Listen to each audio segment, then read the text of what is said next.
Hello everyone, welcome to the commerce achiever platform.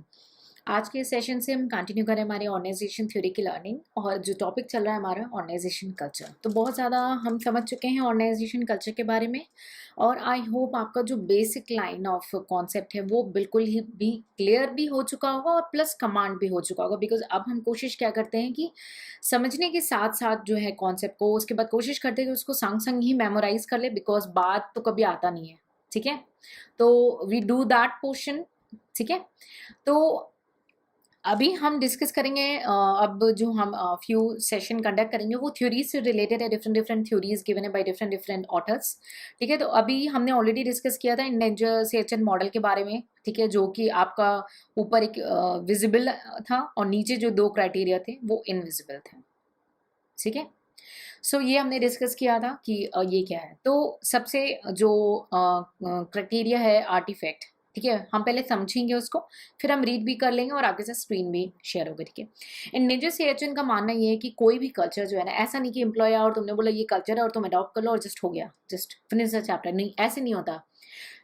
कोई भी culture time मांगता है, वो एक दिन में इम्प्लीमेंट नहीं होता है।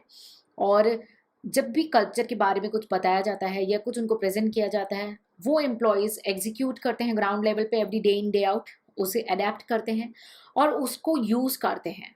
अगर कोई प्रॉब्लम आती है तो प्रॉब्लम को सॉल्व करने पे या अपने माइंडसेट को, अपने परसेप्शंस पे वर्क करने के लिए मॉडल्स का यूज़ करते हैं। ठीक है, तो कोई भी कल्चर जो है डेवलप और एग्जीक्यूट होने में कई समय लगाता है, कई टाइम लगाता है। ठीक है, तो कई बार एम्प्लॉयज़ के साथ जो है पास्ट एक्सपीरियंस के फॉर्म में as an history, as a stories भी शेयर की जाती है। हमने ये आपको ऑलरेडी शेयर किया है। ठीक है, जो कि वो उसे धीरे धीरे अपनी प्रैक्टिस पे लाते हैं, या कभी अचानक से कोई कंटिजेंट इश्यूज या कोई इन्वायरमेंटल प्रॉब्लम फेस होती है उसे मीट करते हैं, या किसी भी प्रकार का चैलेंज आता है तो उसे फाइट करते हैं। ठीक है, तो अगर न्यू एम्प्लॉय आता है ऑर्गेनाइजेशन में, उसे भी नए कल्चर के बारे में इंट्रोड्यूस किया जाता है, उसे बताए ताकि वो स्ट्रेस फ्री सेटलमेंट कर सकें। ठीक है, तो हमने देखा था सबसे पहले जो टॉप पे आता है वो होता है आर्टिफैक्ट।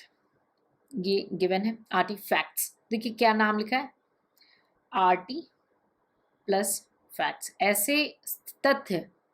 ठीक है, ऐसे तथ्य जो कि आपको विजिबल हो, आर्ट के फॉर्म में आपको रिफ्लेक्ट हो रहे हो। ठीक है, फॉर एग्जाम्पल क्या होता है, बहुत एग्जाम्पल कॉमन कॉमन एग्जाम्पल हमने जो समझा था वो था कि ड्रेस कोड है, ऑफिस का फर्नीचर है। ठीक है, फैसिलिटीज़ क्या दी हुई हैं। ठीक है, ऑर्गेनाइजेशन के बिजनेस के स्ट्रक्चर क्या है, उसके प्रोसेस क्या है। ठीक है, वो सारी चीज़ें जो हमें आर्ट के फॉर्म में एज अ फैक्चुअल दिखती हैं। ठीक है, this is the visible, this is the visible. अब इनविजिबल में आता है हमारा नेक्स्ट जो होता है वो होता है वैल्यूज। ठीक है, सॉरी, ठीक है, नेक्स्ट होता है हमारा वैल्यूज, जिसको स्केचन अपने लैंग्वेज में बोलते हैं एस्पोज्ड वैल्यू, SPOUSED। ठीक है, वैल्यूज या केवल वैल्यूज की बात करें तो ये भी इनविजिबल है।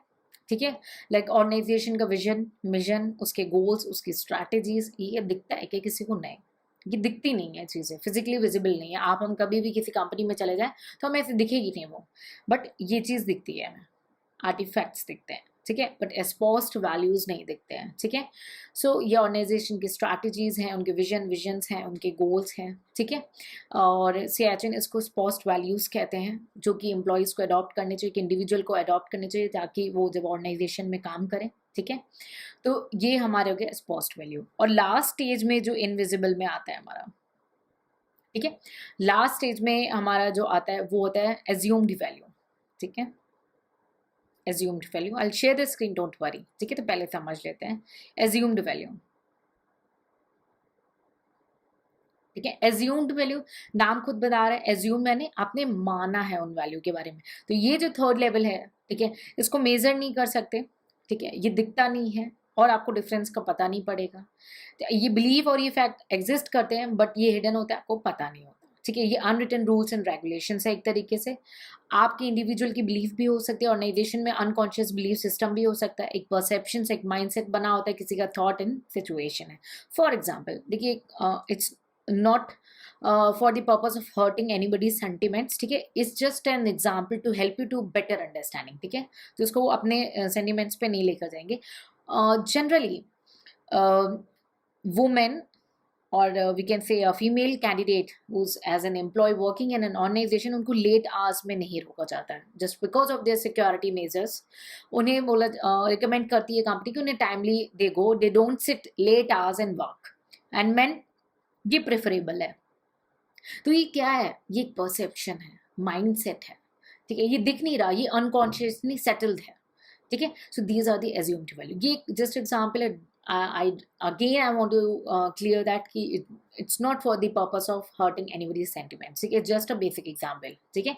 So it's not visible, है ना, ये visible नहीं होता, बट ये exist करता है, ये assumed है, ये perception है, ठीक है, ये माना गया है कि unconsciously हमारे mindset में settle किया हुआ है, ठीक है।